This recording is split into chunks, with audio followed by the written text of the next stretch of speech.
How to fix OSPP rearm run as an administrator not working. All you have to do at first is to locate the main folder of your Microsoft Office. Go into your file manager, this PC, local disk, go to program files, and then just simply locate Microsoft Office, Office 16, OSPP rearm, and then from here just simply copy the file location, Control C. Now access your CMD and make sure to run it as an administrator. Now all you have to do from here is just simply type in cd with forward slash.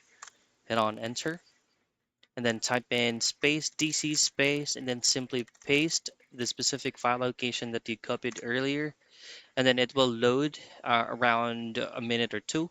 Then from there, just simply locate the SKUID, copy it, and all you have to do next is to type in C script and then space ospp.vbs space again forward slash d status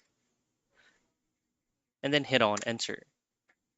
And from there, all you have to do is to type in again ospprearm.exe space and then just simply paste your SKU ID and hit on enter and you're done. And that's it. That's how you fix OSPP rearm run as an administrator not working.